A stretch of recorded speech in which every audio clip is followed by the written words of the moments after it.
শীত, গ্রীষ্ম, বর্ষা এই তিনটে সিজনেই কিন্তু গরিব এবং নিম্ন মধ্যবিত্তদের অনেক কষ্ট পোহাতে হয়। গরমের সময় না আছে তাদের এসি কেনার সামর্থ্য, এমনকি তারা ফ্যানের বাতাসও ঠিক মতো খাইতে পারে না।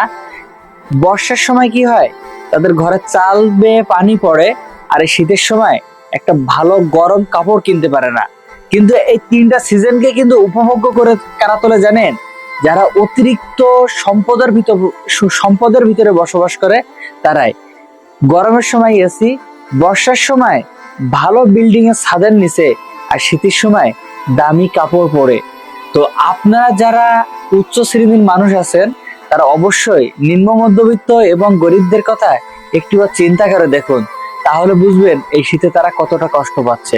নিজের বিবেককে একটু জাগ্রত করুন, দেখবেন আপনি নন, পাশাপাশি আপনার পাশের মানুষগুলো ভালো থাকলে আপনার ভালো থাকার ভিতরে আলাদা একটা প্রশান্তি পাওয়া যাবে।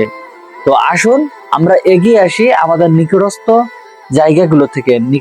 জায়গা থেকে এবং পাশে দাঁড়াই ওই সকল মানুষদের যারা আমাদের থেকে একটু খারাপ অবস্থানে আছে।